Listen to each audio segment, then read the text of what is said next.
everybody, and welcome to another video. First of all, can I just say thank you for all my Happy New Year messages in the last video that I did. And for some reason my camera seems to be struggling with the whiteness today. We had a little bit of snow in this part of Surrey, not a lot, but enough to make the camera do a little bit of a wobble here. It's finding it very hard to adjust to the colour.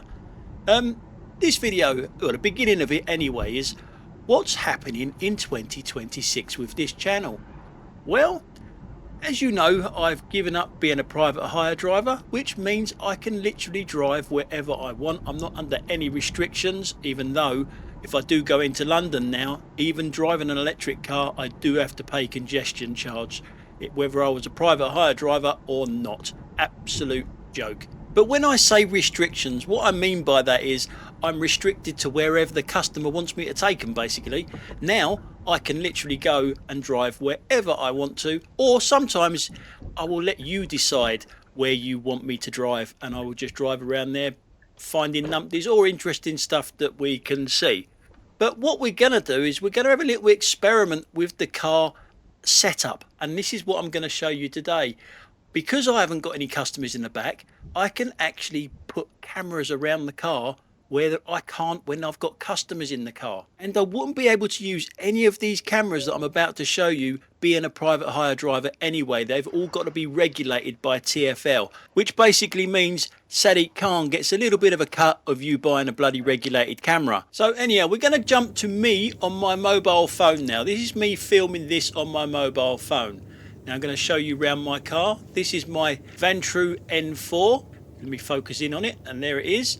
That does outside and inside the car. It also has a rear view camera, but I don't use the rear view camera on this. I chose to use something else, which I'll show you in a second.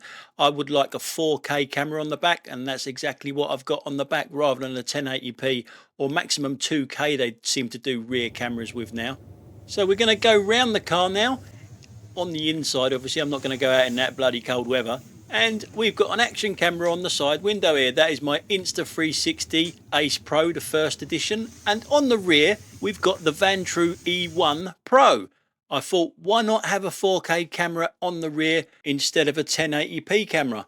Makes perfect sense to me. So we move round to the left hand side, and we've got the DJI Action 5 camera. An excellent little camera, that one. Really like that one. So you might think that might be a little bit overkill, mightn't it? But you'll be surprised how much you miss from the side windows that doesn't pick up on the front and rear camera. And they're decent cameras as well. As you can see, this is from the Insta, that I would never be able to see anything coming from that side, from the front and rear cameras, but this setup does. The unfortunate thing is I've got leads all over the place in the car, so passengers, you know, when I get passengers, I just won't have the cameras up. Yeah, and this is the DJI. I think is so much better than the Insta, so much better. Yeah, so that's what you're going to see from now on when I drive around on my own. That is, if I have my family in the car, then I won't put these cameras on. But we haven't finished yet. We've got one more camera to show you. Yes, it's a 360 camera. I've got the DJI Osmo 360 as well, that's on the front here. It's not permanently fixed yet. I need to get a better magnetic plate there for that to go on, and that films everywhere.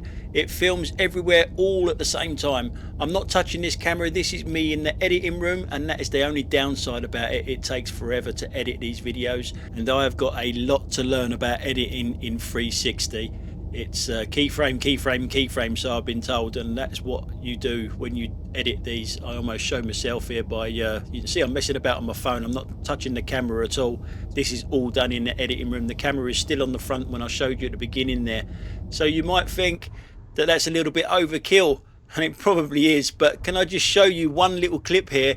Well, there'll be a couple of clips where the side cameras come in actually quite handy. The front camera didn't pick anything up. It's only through the rear camera that you can see what happens. And it does look like I've pulled out on this guy. This one here. It looks like I've pulled out on him.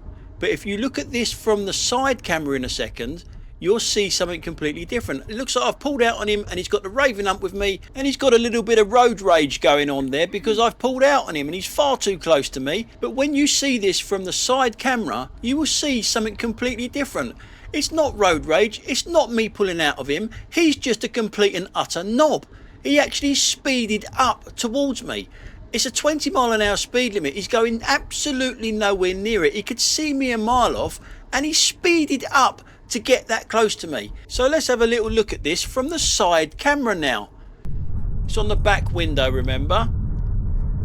As we pull up to the junction here, you can see that there's a van and then there's a car and then him. He ain't even in shot yet. He's just coming round the bend now. There's plenty of room for me to get out there, plenty of room. But look at him, he speeds up. He speeds up on a 20 mph speed limit.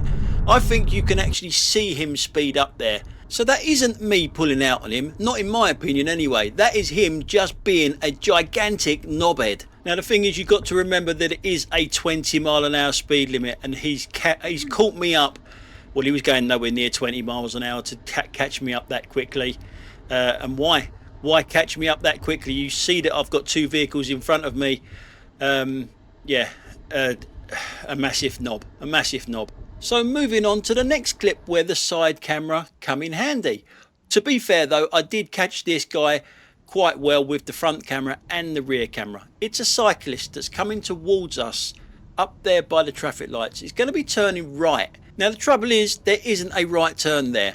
There isn't even a right turn road there. So I don't know what he's thinking. I'll highlight him out here now. There he is there. So it's quite simple. There isn't even a right turning road for him to get into. So what does he do? He rides into oncoming traffic from that left turn there. Look, straight into it. So I did catch it okay with the front camera. This is from the rear camera. You only see the end of it. So you don't actually see where he's come from. So with the side camera now, it's a different ball game completely because you actually see everything. You see him right in the road where he shouldn't. You could even probably blow that up and see his face properly. So this camera could come in quite handy, I think. Let us know in the comments down below what you think. It's time to show you the famous Rose Hill roundabout. That's right, the famous Rose Hill roundabout. Now this is somewhere that camera could come in handy, the Rose Hill roundabout. It's all here, people going past their stop lines, blocking the junctions, going through red lights, the whole caboodle is here. I'm not going to say too much about it, I'm just going to let you watch it.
Now it is something I need to do for you guys, is drive around this a couple of times, 2 or 3 times with all my cameras on in rush hour. You'll see it in a different light. I tell you, it's an absolutely crazy roundabout. It really is. From light phasing to idiots and lane choices, it's everything. Everything is on this roundabout. So now in this clip we are looking at the Burke in the Merc in front of us here.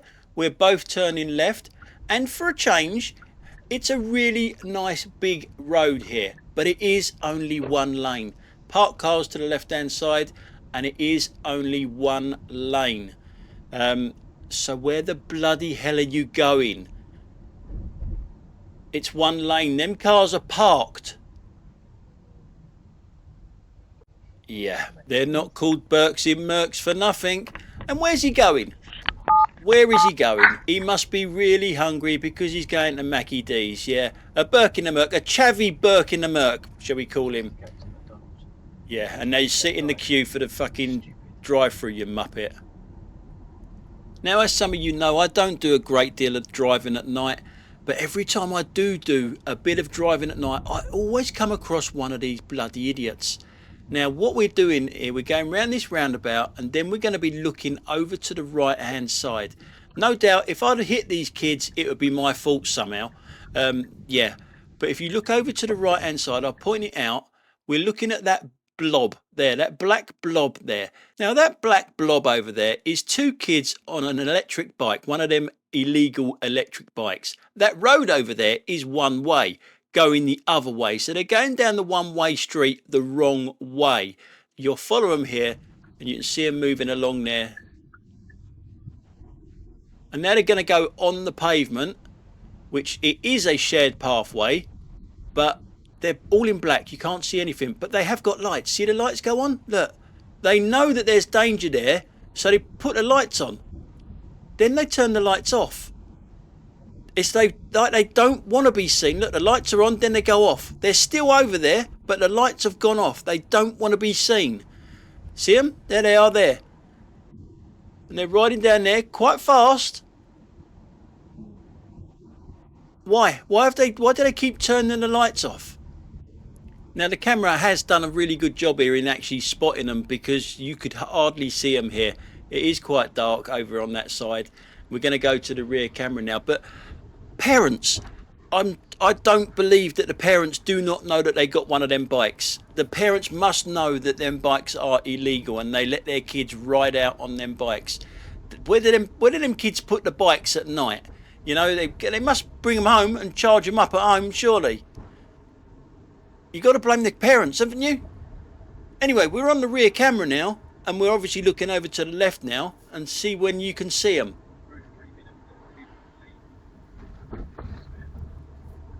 Now keep looking over to the left. I will point them out to you eventually.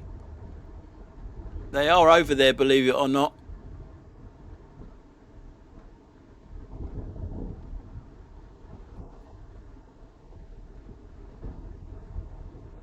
Can you see them?